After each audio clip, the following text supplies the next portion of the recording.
பேசாதீங்க. இன்றைய episode usual எபிசோடா இல்லாம கொஞ்சம் ஃபன்னியா நல்லா இன்ட்ரெஸ்டிங்காவே இருந்துச்சு. அதெல்லாம் என்னன்னு டீடைலா பாப்போம். அண்ட் ஒரு சில மொக்க சம்பவங்களும் இருந்துச்சு. அதெல்லாம் மட்டும் தள்ளி விட்டுருவோம். அதுல ஃபர்ஸ்ட் மொக்க சம்பவம் பாத்ரூமுக்கு அடிச்சுக்கிறாங்க.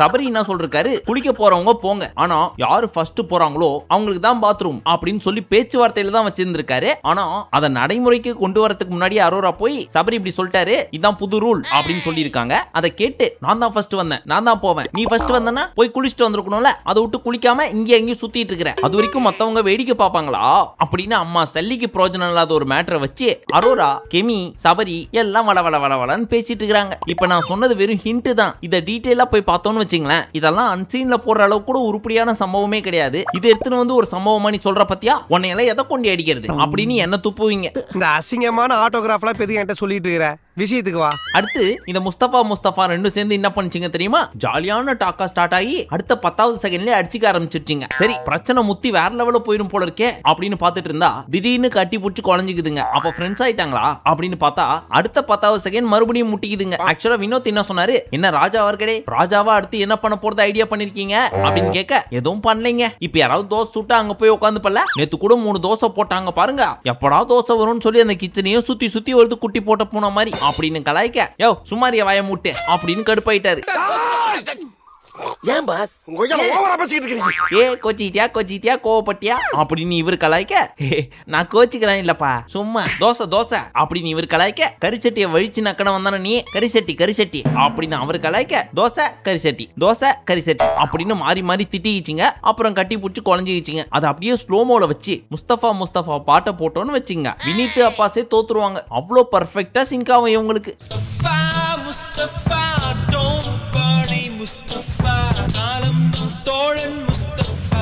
என்னை விட்டுட்டு போக மாட்டேல்ல, நீங்களா போன்னு சொல்ற வரைக்கும் எங்கேயும் போக மாட்டேன். அடுத்து நம்ம கனி மகுடி ஊத எஃப்ஜே என்ற பாம்பு படம் எடுத்து டான்ஸ் ஆடிட்டு இருந்துச்சு. அப்படி என்னாச்சுன்னு கேக்குறீங்களா, நம்ம கனியும் எஃப்ஜேவும் சாப்பிட்டுட்டு இருக்காங்க. தொட்டுக்கிறதுக்கு குழம்பு, இவங்க 2 பேருக்கான குழம்பு ஆல்ரெடி வந்துருச்சு, இருந்தாலும் எக்ஸ்ட்ரா கொஞ்சோண்டு குழம்பு இருந்திருக்கும் போல இருக்கு. அதை இந்த பார்வை எடுத்துன்னு போய் யாரு சாப்பிட போறாங்க, அதான் எல்லாரும் சாப்பிட்டு முடிச்சிட்டாங்களே அப்படின்னு சிங்க் பக்கத்துல எடுத்துன்னு போய் வச்சிட்டாங்க போல இருக்கு. சோ அது எதுக்கு சிங்க்ல போய் வைக்கணும், நாங்க சாப்பிட்டுட்டு இருக்கோம்ல, எங்களுக்கு கொடுக்கலாம்ல, எவ்வளவு குழம்பு வேஸ்ட் ஆகுது அப்படின்னு இவங்க கிளப்பி விட, கோவத்தீங்க கேட்டாதீங்க, அப்படி எடுத்துட்டு போய் அவன் கடையில இருக்குங்க போங்க. இந்த எஃப்ஜேபிஸே சாப்பிட்டு இருக்கிற எடுத்துன்னு போய் அங்க சிங்க்ல போட்டா என்ன அர்த்தம் அப்படின்னு கடுப்பாயி, சோத்த மட்டும் இல்லாம கூட கொஞ்சம் ஃப்ரூட்ஸ் எல்லாம் இருந்துச்சு போல இருக்கு, அதை எடுத்துன்னு போய் குப்பையில கொட்டாரு. எனக்கு சாப்பாடே வேணாம் அப்படின்ட்டு. ஐயா தமா தூண்டு குழம்பு வேஸ்ட் ஆனதுக்கே அந்த கத்துறீங்களே, எவ்வளவு ஃபுட்டை நீங்க வேஸ்ட் பண்றீங்க, அதை அப்படியே வச்சிருந்தா கூட பசியில இருக்க 10 பேர் பிரிச்சு சாப்பிட்டு இருப்பாங்க. ஆனா ஃபுட் வேஸ்ட் பண்றீங்க, உனக்கெல்லாம் சாப்பாட்டோட அருமை தெரியுமா அப்படின்னு சங்கையா புடிச்சு சனிக்காம ஒருத்தர் கேட்பாரு. ரெடி ஆயிக்கு ராஜா, கிரியாளா உடம்பு இரும்பாக்கிக்கடா, அடமலா ஆரம்பிச்சு வெளுத்து வாங்க போகுது. சோ இப்ப கேப்டன் பார்வை கூப்பிட்டு ஏன் இப்படி பண்ணன்னு கேட்டதுக்கு, சாரிப்பா அதுல கொஞ்சோண்டு தான் இருந்துச்சு, அதனாலதான் எடுத்து போட்டேன், என் தப்பு தான், என்ன மன்னிச்சிருங்க, இது எனக்கு ஒரு பாடம், நான் கத்துக்கிறேன் அப்படின்னு அமைதியா போக ஆரம்பிச்சிட்டாங்க. அம்மனிக்கு நல்லா தெரிஞ்சிருக்கு இந்த மேட்டர்ல நம்ம ஏதாவது வாய்ஸ் அவுட் பண்ணோம் அப்படின்னா எதுக்கு ஃபுட்டை வேஸ்ட் பண்றேன்னு சொல்லி சனிக்கிழமை ஒருத்தர் கத்துவாரு, அதனால கமுக்கமா ஒத்துக்கிறது தான் நல்லது அப்படின்னு சொல்லி. ஆனா இது நம்ம எஃப்ஜேக்கு தெரியல, எல்லாருக்கும் மூக்கு மேலதான் கோவம் வரும், இவருக்கு மட்டும் மூக்கு கீழே கோவம் வருது, அதனாலதான் அதை மூடிட்டு எடுத்துன்னு போய் கொட்டாரு போல இருக்கு. ஆயா சொன்னேன் பரவாயில்ல சொல்லு. அடுத்து டாஸ்க் ஸ்டார்ட் ஆச்சு. அதுல தர்பீஸுக்கு பதிலா பாரு ராணி, இந்த பக்கம் கானா வினோத்துக்கு பதிலா விக்ரம், அவர்தான் அரசர். பட் இப்ப எதுக்காக மாத்தினாங்க அப்படின்னு 2 சாம்ராஜ்யத்தின் அரசர்களுக்கும் கேள்வி இருக்கும்ல, ஒருவேளை ஒழுங்கா பெர்ஃபார்ம் பண்ணலையோ, இல்ல நம்மள வச்சு ஒன்னும் கண்டென்ட் கிடைக்க மாட்டேங்குதா அப்படின்னு யாரும் நினைச்சிட கூடாது என்பதற்காக இந்த பிக் பாஸ் உஷாரா என்ன சொல்லிட்டாரு, நீங்க ஒழுங்கா பெர்ஃபார்மன்ஸ் பண்ணல அப்படின்னு சொல்லி மாத்தல, அவங்க பண்ணா எப்படி இருக்கும் அப்படின்றத பாக்குறதுக்காக தான் மாத்தினேன், நீங்க ஒன்னும் தப்பா எடுத்துக்காதீங்க ராஜா அப்படின்னு மத்தவங்களை டிப்ளமேட்டிக்கா விளையாடக்கூடாதுன்னு சொல்லி இவர் தான் டிப்ளமேட்டிக்கா விளையாடுறாரு. டிப்ளமோ முடிச்சிருப்பாரு போல இருக்கு. என்ன ஏன்டா அடிக்கிற, இங்க அடிச்சாதான்டா அங்க வலிக்கும், இங்க அடிச்சா இங்க தான்டா வலிக்கும், சிரிக்கிறான் பாரு. இப்ப நம்ம வினோத் தர்பீஸ பார்த்து யம தர்மன்னு சொல்றதும் அதுக்கு இவர் ரிப்ளை கொடுக்குறேன் அப்படின்ற பேர்ல தீஞ்ச கரிச்சட்டி வாயன் அப்படின்னு சொன்னாரு. அதை தான் நம்ம ஆளுங்க மியூட் பண்ணி விட்டாங்க 1 hour ஷோல. இதை தான் நம்ம அரோரா ப்ளீஸ் அந்த மாதிரி வார்த்தைலாம் சொல்லாதீங்க அப்படின்னு சொல்றதை கேட்டு நம்ம தர்பீஸ்க்கு கடுப்பாயிடுச்சு. சுமார் மணி உன் வேலையை பாரு அப்படின்னு கத்தி விட்டாரு. இந்த தர்பீஸ் ஆவுன்னா உருவ கேலி பண்றாங்க அப்படின்னு சொல்லிட்டே இருக்கு ரிப்பீட் மோட்ல. இந்த தீஞ்ச கரிச்சட்டி வாயன் அப்படின்றது எந்த கேட்டகரியில வரும் மிஸ்டர் தர்பீஸ்? இது உண்மையால நீங்க பாருங்க. இல்ல இல்ல நான் வா பேசலாம். யோ யோ இப்ப பேசு. யோ இங்க வர்ற. பட் இதெல்லாம் நம்ம வினோத் மைண்ட் பண்ணவே இல்ல. நீ ஏதாவது பேசணும் போ அப்படின்னு சொல்லிட்டு அடுத்து கலாய்க்கிறதுக்கு ரெடி ஆயிட்டாரு. இப்போ நம்ம தர்பீஸ் அங்க இருந்து வந்தாரா, பாருவோட புகழை பாட போகிறேன் அப்படின்னு சொல்லிட்டு ஐயா ஐயா ஒரு நிமிஷம் அப்படின்னு சொல்லி வினோத் ஸ்டாப் பண்ணி விட்டு என்ன தெரியுமா சொன்னாரு, நீங்கள் பேசுங்கள், ஆனால் உங்கள் ஜாக்கெட்டில் ஊக்கு கழண்டி இருக்கிறது, அதை போட்டுவிட்டு பேசுங்கள் அப்படின்னு பேக் டு பேக் வச்சு செஞ்சார். இது மட்டும் கிடையாது, த்ரூ அவுட் தி எபிசோடு தர்பீஸ வச்சு செஞ்சார் நம்ம வினோத். பாவரே மொழு மொழு இந்த மூஞ்சில மொரவாசல் பண்ணிட்டாங்களே. ஏன்னா இந்த தர்பீஸ் பாருவோட பெருமையை பேச போறேன் அப்படின்னு சொல்லி ஒரு ஃப்ளோல போயிட்டு இருக்காரு. நம்ம வினோத் அங்க இருந்து என்ன பண்ணிட்டு இருக்காரு அப்படின்னு பாருங்களேன். ராணியோ கண்ணழகி, கண்களால் எதிரி நாட்டை வீழ். இந்த ரவுடி பையனை பார்த்து முதல்ல ஈங்கறா, அப்புறம் ஊங்கறா, அப்புறம் வேங்கறா. இத பார்த்த தர்பீஸுக்கே சிரிப்பு வர ஆரம்பிச்சிச்சு. அப்ப சுத்தி இருந்தவங்களுக்கு எவ்வளவு சிரிப்பு வந்திருக்கும். அதெல்லாத்தையும் விட அல்டிமேட் என்ன தெரியுமா, இதுதான். யமதர்மன் போட்டோவை மாட்டி இருக்கும் உங்கள் அரசுக்கு எங்கள் நன்றி.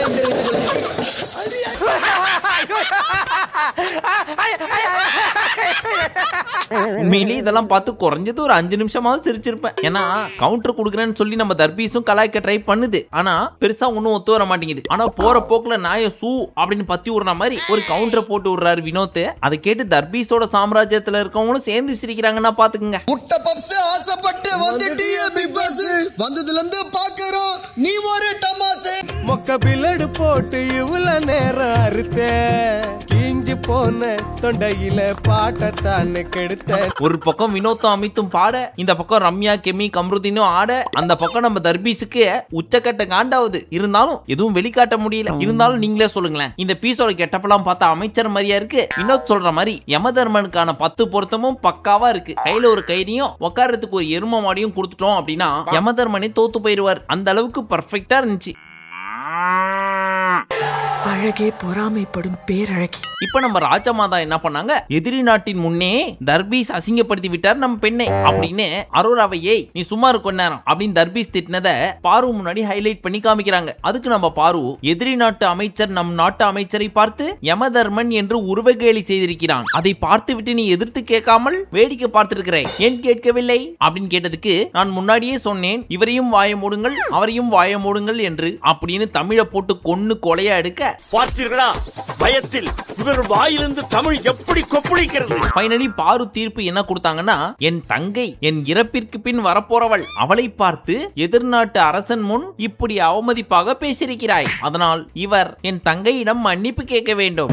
அதெல்லாம் கேட்க முடியாது போ அப்படின்னு தர்பீஸ் எல்லாத்தையும் தூக்கி போட்டு சபையை அவமதித்து விட்டு நடந்து போயிடுச்சு. வெறுப்பா பேசுறேன் ஒரு நிமிஷங்க. அண்ட் அந்த கேரக்டர்ல இருந்து வெளியே போய் பாரு சுமார் பாரு கிளிப்பிள்ளைக்கு சொல்ற மாதிரி சொல்லிட்டு இருக்க, எல்லாத்தையும் கேட்டு என்ன சாரி சொல்ற அப்படின்னு இவங்க அடிச்சுக்கிறத நம்ம வினோத் உட்கார்ந்துட்டு ரசிக்கிறாரு, படுத்துட்டு ரசிக்கிறாரு, டான்ஸ் ஆடிட்டு ரசிக்கிறாரு. ஒரே குஜால தான் அவருக்கு. சாவடி பேச்சா பேசுன நீ செத்துப்போ அப்படின்னு மைண்ட் வாய்ஸ் ஓட்டிக்கிட்டே.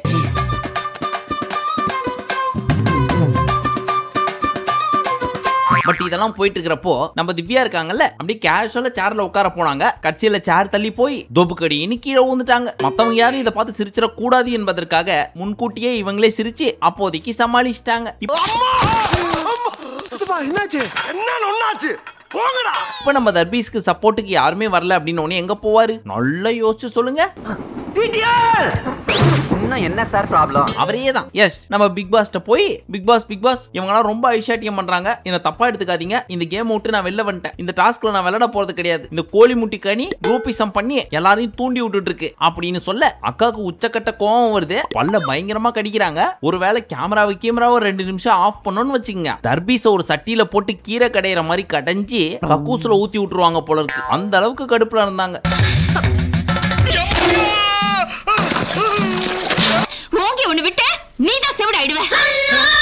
கடைசியா இந்த குரங்கு ஒன்னையும் விட்டு வைக்கலையா அப்படின்ற மாதிரி ஆரோராவையும் போட்டு அடிக்க ஆரம்பிச்சிட்டாரு. இந்த ஆரோரா இந்த வீட்டுக்குள்ள யாருக்கு பப்ளிசிட்டி ஜாஸ்தி இருக்கோ அவங்களை டேமேஜ் பண்ணணும் அப்படின்ற பேர்ல தன்னை ப்ரூவ் பண்ணிக்க ட்ரை பண்றாங்க. வீட்டுக்குள்ளேயே எந்த வேலையும் செய்யறது கிடையாது அப்படின்னு சொல்லி தன்னோட வன்மத்தை அரோரா மேலையும் கனி மேலையும் கொட்டிட்டு இருந்தாரு. பட் அவங்க என்ன பண்றாங்கன்னா, தூரமா உட்காந்துக்கிட்டேன் சின்ராசு புலம்ப ஆரம்பிச்சிட்டான், இனிமே அவனை கையிலேயே பிடிக்க முடியாது அப்படின்னு இந்த பீஸ் பேச பேச குரூப்பா உட்காந்து சிரிச்சிட்டு இருக்காங்க. ஆனா ஒண்ணு யோசிச்சு பாருங்க, தர்பீஸ்க்கு இந்த வீட்டுக்குள்ள க்ளோஸ் யாரு? நம்ம பாரு. அப்பேற்பட்ட பாருக்கே இந்த பீஸ் பேசுற பேச்சை கேட்டு கடுப்பாயி தயவு செய்து செல்லோ டேப் இருந்தால் அவர் வாயில் எடுத்து ஒட்டி விடுங்கள் அப்படின்னு கதற ஆரம்பிச்சிட்டாங்க. அப்ப எந்த அளவுக்கு போட்டு எல்லாரையும் டார்ச்சர் பண்ணி வச்சிருக்குது பாருங்க. சித்தப்பா உங்க நேவிகேட்டர் வாய் கொஞ்சம் ஆஃப் பண்ணுங்க, எல்லாத்தையும் நான் பாத்துக்கிறேன். இப்போ நம்ம கனி அரசி கிட்ட புலம்பிட்டு இருக்காங்க. ஒரு பெண்ணாட்சி நடக்கிறப்போ பெண்ணுக்கு சேஃப்டி முக்கியம் அல்லவா, அதனால் பெண்ணுக்காக பேசிக்கிறேன், ஆனால் நான் சொல்வது இவர் புத்திக்குள் ஏறவே மாட்டேங்கிறது அப்படின்னு ஏதோ இந்த பீஸ பத்தி பேசுறாங்கன்னு தெரிஞ்ச உடனே அங்க இருந்து தர்பூசணி உருண்டுகினே வந்து பாருங்க குடுகுடுன்னு. இங்க வந்து ஐ கோழி முட்டி கனி அப்படின்னு சொல்றதை கேட்டு அக்கா கொந்தளிக்க ஆரம்பிச்சிட்டாங்க. யோ என்ன விட்டா ஓவரா பேசிட்டு இருக்க, உனக்கு அவ்வளவுதான் மரியாதை. ஏக்கா நீ சும்மா ஓவரா பேசிட்டு இருக்காத, நான் தூங்குறப்ப நீ என்ன பத்தி என்னென்னலாம் கோழி முட்டி இருக்க, என்னென்ன புரணி பேசிருக்க அப்படின்றதெல்லாம் தெரியும். என்ன பேசுறீங்க சொல்லு சொல்லு சொல்லு. அதெல்லாம் இங்க சொல்ல முடியாது. இங்க பாரு சபரி, இந்த ஆளை பத்தி யாராவது ஏதாவது சொன்னா மட்டும் இவரால பொறுத்துக்க முடியல. ஆனா என்ன மட்டும் கேமரா கிட்ட போய் கோழி முட்டி கனின்னு சொல்லினே இருக்கிறான். பட் ஒரு தடவையாவது இந்த ஆளை நான் மரியாதை குறைவா பேசிருக்கேனா? சும்மா நடிக்காத. இதுக்கு மேல என்ன பத்தி ஏதாவது பேசின உனக்கு மரியாதை கேட்டுரும். எது மரியாதை கேட்டுருமா? மரியாதையை கேடு பார்க்கலாம், கேடு பார்க்கலாம். டேய் பைத்தியம், யார பார்த்து சொன்னா கண்ணு சொல்ற, உன்னை உதச்சே உருட்டி விட்டுருவேன் அப்படின்னு கேட்க நீ எங்கே கத்தின்னு கடை, நான் பேசினே தான் இருப்பேன் அப்படின்னு இந்த பீஸ் கத்திக்கிட்டே தான் இருக்குது. பட் இவங்க ரெண்டு அடிச்சுக்கிறதெல்லாம் பாக்குறப்போ ஆஹா என்ன அற்புதமா இருக்கு அப்படின்னு தான் ஃபீல் ஆச்சு. ஏன்னா என்னதான் நடிப்பா ரக்கன் கிறுக்குத்தனமா பேசினாலும் அப்படியே ஸ்லோவா கனியோட முகத்திரையை கிழிச்சு விடுறதெல்லாம் பாக்குறப்போ வாங்கக்கா வாங்க, இப்படிதான் நம்ம சபரியும் வந்தாரு, அப்படியே நீங்களும் வந்துட்டீங்கன்னா இன்னும் பேஸா போகும் இந்த ஷோ அப்படின்னு தான் ஃபீல் ஆச்சு. என்ன தைரியம் இருந்தா ஏன் முன்னாடியே பஜாரி மாதிரி கத்துறான்? ஏன்னா அந்த பீஸ் சொல்ற மாதிரி இந்த அன்பு கேங் எல்லாம் சேர்ந்து உட்காந்துக்கிட்டே ஒரு ஓரமா புரணி பேசிட்டு தானே இருக்கு. இருந்தாலும் இந்த தர்பூசணியை பத்தி எல்லாம் புரணி பேசுறதுக்கு என்ன இருக்கு? மூஞ்சு முன்னாடியே தாராளமா பேசலாம். மிஞ்சி போனா என்ன பண்ணும், க்ளோஸ் அப்ல மூஞ்ச காட்டி கத்தும், இல்ல கேமரா முன்னாடி போய் கியாமையான்னு கத்தும். இதுக்காக எல்லாம் பயந்துகிட்டு புரணி பேசலாமா கனியக்கா? புடிக்கலனா மூஞ்சி மேல சொல்றீ, மூஞ்சி மேல. அதுக்கப்புறம் நம்ம சபரிநாதன் இவங்க ரெண்டு பேரும் காம்ப்ரமைஸ் பண்றேன் அப்படின்னு சொல்லி தனியா கூப்பிட்டு பேச விட்டு ஒவ்வொருத்தனையும் தனித்தனியா பேச வச்சாரு. அப்போ நம்ம கனியக்கா இந்த ஆளுக்காக நான் எவ்வளவு பண்றேன் தெரியுமா, இந்த ஆளுக்கு சாப்பாடுனா உசுருன்னு தெரியும், அதனாலதான் எக்ஸ்ட்ராவா 2 ரவுண்டு போடுவேன். அது மட்டும் இல்லாம நேத்தெல்லாம் எக்ஸ்ட்ரா தோசை கேட்டாரு, இருந்தாலும் நான் சாப்பிடாம இந்த பீஸுக்கு போட்டு கொடுத்துட்டு லாஸ்டா என்ன இருக்கோ அதை தான் சாப்பிட்டேன். பாருங்க காணோம் சொல்லிட்டு 12 பூரி எடுத்துட்டு புல்டோசர் மாதிரி உட்கார்ந்திருக்கா பாருங்க. என்ன போய் என்ன வார்த்தை பேசினா பார் அப்படின்னு ஒரு பிட்ட போட மன்னிச்சிரு கனியக்கா, நான் உன்னோட வயசுல சின்னவன் தான், அதனால சாரி கேட்கறது தப்பு கிடையாது, என்ன மன்னிச்சிரு அப்படின்னு பொசுக்குன்னு நல்லவனா மாறிட்டாராமா. எப்படி நாளைக்கு காலையே போய் கனி சோத்த வச்சு ஏமாத்துதே, கனி ஒரு கோழி முட்டியே, கனி குரூப்பிசம் பண்ணுதே அப்படின்னு கண்டிப்பா திரும்ப பேசதான் போறோம். அப்புறம் எதுக்கு நடுவுல இந்த சோரிலாம் ஏன் எதுக்கு? பட் இந்த கேப்ல நம்ம கமரு சாப்பிட்டுட்டு இருக்காரு. இந்த பக்கம் பாரு, அந்த பக்கம் அரோரா இந்த தர்பூசணி மேட்டரை பத்தி டிஸ்கஸ் பண்ணிட்டு இருக்காங்க. அப்போ கேஷுவலா நம்ம அரோரா ஒரு வாய் எடுத்து கமரு கட்டுக்கு ஊட்டி விட்டாங்க. இத நம்ம பாரு பாத்துட்டாங்க. ஓ கதை அப்படி போகுதோ, இவங்க ரெண்டு பேருக்கு ஏதோ ஓடுது போல இருக்கே. இவ்ளோ சொல்றவன் எங்களுக்குள்ள அது இருக்குன்னு பச்சையா சொல்ல வேண்டியதானே? அத பாக்குறப்பவே பங்கமா தெரியுது அப்படின்னு ரொம்ப பொசசிவா ஃபீல் பண்ணி சொல்லிட்டு இருக்காங்க. இதெல்லாம் நமக்கு முன்னாடியே தெரிஞ்சதுதான். பட் பாரு இந்த மாதிரி விஷயத்துல கொஞ்சம் விட்டு கொடுத்துட்டு போகணும். இப்ப துஷாரும் வெளியே போயிட்டாங்க, அரோரா எங்க போவாங்க? சோ உங்க ஃப்ரெண்ட அப்பப்போ விட்டு கொடுங்க, அவங்களும் ஜாலியா இருந்துட்டு போட்டோம். ஏன்னா அவங்களுக்கு இந்த மாதிரி ஃப்ரெண்ட் இப்ப யாருமே இல்ல. சோ ஷேர் பண்ணிக்கங்க ஃப்ரெண்ட்ஷிப்பை.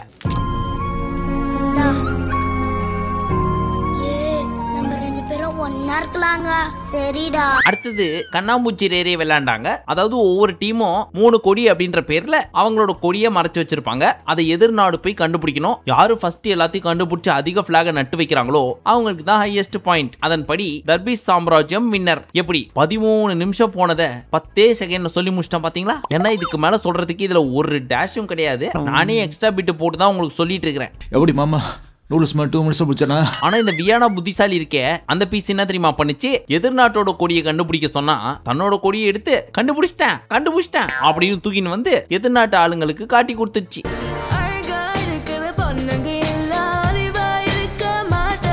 அடுத்து நம்ம கனியக்கா ஃபீல் பண்ணி அழுதுட்டு இருக்கு போல இருக்க இந்த ரம்யா கிட்ட. அந்த டைம்ல சபரி வந்ததுனால அப்படியே ஒரு டிரான்ஸ்ஃபர்மேஷனை போட்டாங்க. ஏன்னா அவர் முன்னாடி அழக்கூடாது அப்படின்னு சொல்லி. சோ ஒரு small commercial break, please don't follow me அப்படின்னு சொல்லி பாத்ரூம்ல போய் மூக்க சீந்தி அழுதுட்டு இருந்தாங்க. சோ பின்னாடியே போன சபரி அடைச்சி அழுவாத அப்படின்னு சொல்ல, நான் நல்லா அழுவேன், இத்தனை நாள் அழாம இருந்தது பெரிய விஷயம், சோ அழுதுக்கிறேன், அந்த டிஷ்யூ எடு அப்படின்னு மூக்க சீந்தி அழுதுட்டு இருந்தாங்க. பாக்குறதுக்கே பரிதாபமா இல்ல. கல்லஞ்சக்காரன் அவ்வளவு நேரம் கதறானே கரையிறானா?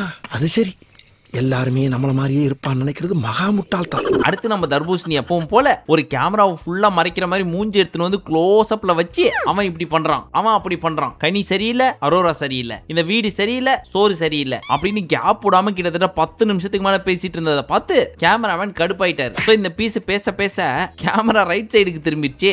கொரட்டை இதுல என்ன ஒரு பிரச்சனை, நைட்ல கொரட்டை பிரச்சனை. நான் தான் எடுத்து விட்டேன். ஓ, என்ன அசிங்கப்படுத்துறீங்களா?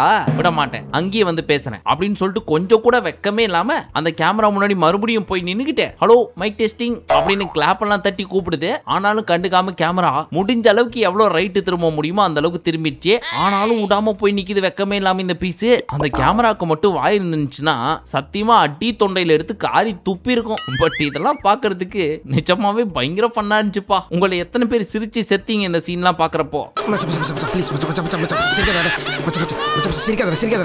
இப்ப நம்ம சாண்ட்ரா போய் வினோத் கிட்ட இங்க பாருங்க, அந்த பீஸ் உண்மையிலேயே நான் ஹீரோ அப்படின்னு நம்புது. சோ அதனால வேற வழியே இல்ல, நீங்களும் அதை ஒத்துக்கிட்டு அட்ஜஸ்ட் பண்ணிட்டு போங்க. நீங்க மட்டும் அவர் ஹீரோ இல்ல, நீ ஒரு காமெடி பீஸ் அப்படின்னு சொல்லிட்டு ஏதாவது கலாச்சிட்டீங்கன்னா அதை அவரால் ஏத்துக்க முடியல. அதனால நீங்களும் அவர் முன்னாடி ஹீரோ தான் அப்படின்ற மாதிரியே போர்ட்ரே பண்ணியே பேசுங்க. முடிஞ்ச அளவுக்கு நாளைக்கு டாஸ்க்ல இந்த புலிகேசி படத்துல வர்ற மாதிரி மன்னா மாமன்னா நீ ஒரு மாமா மன்னா அப்படின்ற மாதிரி வேணா கலாச்சி விடுங்க அப்படின்லாம் அட்வைஸ் பண்ணிட்டு இருந்தாங்க. இதை கேட்டு வினோத்தும் ஓ புரியுது புரியுது புரியுது, ஓ அப்படி ஒரு வியாதி அவனுக்கு அப்படின்றத புரிஞ்சுக்கிட்டாரு. அடுத்து நம்ம கமருக்கட்டு நெய்யை திருடி சாப்பிட்டு இருக்காரு. அது மட்டும் இல்லாம கெமிக்கும் ஷேர் பண்ணிருக்காரு. இத பார்த்த நம்ம பாரு என்ன பண்ணிருக்கணும், நம்மளோட டேஷ் டேஷ் டேஷ் தானே இவன், அவன் பாவம் சாப்பிடணும்ல, நம்ம கண்ணு வீங்கினப்போ பக்கத்துலயே உட்காந்து ஐஸ் வச்சிட்டு இருந்தான் அப்படின்னு விட்டுல கொடுத்துருக்கணும். ஆனா என்ன பண்ணிச்சு தெரியுமா, சுபிக்ஷா இங்க பாரு நெய்யை திருடி திங்கிறான் அப்படின்னு போட்டு கொடுத்துச்சு. இதை கேட்ட சுபிக்ஷா அப்படின்னு கத்திட்டு இருந்தாங்க. இது வியானா காதுல கேட்டு எனக்கும் நெய் வேணும் அப்படின்னு அமித்துட்டு கேட்க ஆரம்பிச்சிட்டாங்க. நெய் யாருக்கும் கிடையாதுமா அப்படின்னு அவர் சொல்ல, அங்க பாருங்க கமருதீன் திருடி எடுத்துன்னு போறான் அப்படின்னு போட்டு கொடுத்துட்டாங்க. தம்பி என்ன கேட்காம எப்படி எடுக்கலாம், இதெல்லாம் தப்பு அப்படின்னு வார்ன் பண்ண கம்ருவுக்கு கோவம் வந்துச்சு. எல்லாம் இந்த பாருவால தான், எப்படி போட்டு கொடுத்துட்டா பாத்தியா, ச்சே என்ன பொண்ணு இவலாம், டேய் நான் பொண்ணே இல்லடா அப்படின்னு அரோரா கிட்ட புலம்பிட்டு இருக்காரு. அந்த அம்மாவும் நீ கவலைப்படாத என் செல்லம், உனக்கு நான் இருக்கேன் அப்படின்னு டைரக்டா மட்டும் தான் சொல்ல, பட் அதுக்கு ஈக்குவலான அந்த அரவணைப்பு இருக்கே அதை கொடுத்துக்கிட்டே இருக்காங்க. இருந்தாலும் சும்மா ஒரு சில பிட் எல்லாம் போடுவாங்கல்ல, அந்த மாதிரி நீ பாரு கிட்ட போய் பேசு கம்ரு, எல்லாம் சரியாயிடும். அவள்கிட்ட எல்லாம் போய் நான் இனிமே பேச மாட்டேன், பெரிய இவ அவ, நான் வேணும்னு எனக்குன்னு எடுத்திருந்தா கூட பரவாயில்ல, சும்மா தமாஷுக்கு எடுத்தேன், அத போய் சொல்றா அப்படின்னு சொல்லிட்டு இருக்கிறப்பவே அக்கா அங்க இருந்து நடந்து வந்தாங்க. என்ன கம்ரு கோமா, ஏமா சும்மா சாப்பாடு விஷயத்துல இப்படி பண்ண பத்தியா, நான் ஒண்ணும் பண்ணலடா, நான் சொல்றதுக்கு முன்னாடி கனியும் ரம்யாவும் ஆல்ரெடி பாத்துட்டாங்கடா. சும்மா நடிக்காத, உனக்கு நான் நாமினேட் ஆகலன்னு சொல்லிட்டே இருப்பல்ல அந்த காண்டு, அதுக்கு இதுக்கு என்னடா சம்பந்தம், இல்ல நீ ரொம்ப நல்லவன்னு காமிச்சிக்கிறியா, நீ கோவமா இருக்க, நான் அப்புறமா உன்கிட்ட பேசுறேன், இதுக்கு மேல உன்கிட்ட பேசுறதுக்கு எனக்கு ஒண்ணும் இல்ல, குட் பை போ, அதாவது அப்படின்னு சொல்லிட்டு இருக்கிறதுக்குள்ளேயே பாரு உள்ள போயிட்டாங்க. கெட்ட பேர் எடுத்து குடுத்தியோ அதே போல ஹலோ நான் வீட்டுக்கே போயிட்டு இன்னும் நான் தனியா பேசிட்டு இருக்கேன். ஆக்சுவலா இந்த பீஸுக்கு அந்த பீஸை கழட்டி விடுறது எப்படின்னு தெரியல, இத ஒரு காரணமா வச்சு கழட்டி விட்டுருச்சு போல இருக்கு. தப்பு இல்ல, கம்ருவும் ஒரு குழந்தை மாதிரி தானே. இப்போ ஒரு குழந்தை ஒரு பொம்மையை வச்சு ஆடிட்டு இருக்கு, அது கிட்டத்தட்ட 1 மாசமா யூஸ் பண்ணிட்டு இருக்குன்னு வச்சுக்கோங்க. அதே குழந்தை கிட்ட புதுசா ஒரு பொம்மையை கொடுத்தா என்ன பண்ணும், பழைய பொம்மையை தூக்கி போட்டு புது பொம்மையோட தான் விளையாட ஆரம்பிக்கும். அதானே உலக வழக்கம். அந்த மாதிரிதான் நம்ம கம்ருவும் கொஞ்ச நாள் விளையாட்டு போட்டு விடுங்க, ஒரு பாயிண்ட்டுக்கு அப்புறம் இந்த பொம்மையும் போர் அடிச்சிடும், அதுக்கப்புறம் அந்த பழைய பொம்மையை பார்த்தா திரும்பவும் விளையாட தோணும், அப்போ வருவாரு, ஃபீல் பண்ணாதீங்க பாரு. ஆனா அரோரா யாருக்குமே தெரியாம சீக்கிரட்டா கேப்ல ஒரு கெடா வெட்டிட்டு இருக்கீங்க பாத்தீங்களா, வெட்டு வெட்டே ஜமாய் இவ்வளவு சொல்ற நீயே கட்டிங்க.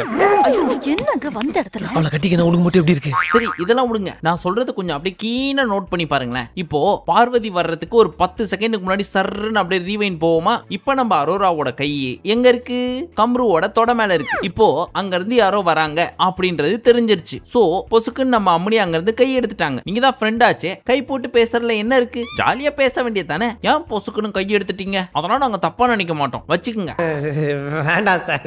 ஓ புரியுது புரியுது, அப்போ உங்களுக்கு முன்னாடியே தெரிஞ்சிருக்கு அங்க இருந்து வர்றது பாரு, அவங்க இத பார்த்தாங்க அப்படின்னா தப்பா நினைப்பாங்க, அதனால கையெடுக்கிறது தான் பெஸ்ட் அப்படின்னு யோசிச்சு எடுத்தீங்களா அரோரா? சொல்லுடி சரி, இத்துடன் இன்றைய வீடியோ முடிவடைந்தது. பட் முந்தா நேத்து எபிசோட கம்பேர் பண்றப்போ நேத்து எபிசோட் கொஞ்சம் ஃபன்னியா ஜாலியா இருந்துச்சு, எஸ்பெஷலி வினோத் அண்ட் தர்பூசணியோட காமெடிகள். உங்களை நினைக்கும் போது என் கண்ணு கசங்குதுடா. நான் பயங்கரமா சிரிச்சேன். நீங்களும் சிரிச்சீங்க அப்படின்னா கமெண்ட்ல சொல்லுங்க எந்த போர்ஷன் உங்களுக்கு ரொம்ப பிடிச்சிருந்துச்சு அப்படின்னு. எனக்கு அந்த முட்டை பப்ஸ் பாட்டு ரொம்ப பிடிச்சிருந்துச்சு. இன்னைக்கு என்னெல்லாம் பண்ண போறாங்க அப்படின்றத வெயிட் பண்ணி பார்ப்போம். இந்த வீடியோ பிடித்திருந்தால் லைக் செய்யவும், பிக் பாஸ் வீடியோஸ் எல்லாம் பார்க்கணும்னு நினைச்சீங்கன்னா சப்ஸ்கிரைப் செய்யவும். மீண்டும் உங்களை நாளை காலை சந்திக்கும் வரை நன்றி, வணக்கம், நமஸ்தே, நமோஸ்கார்.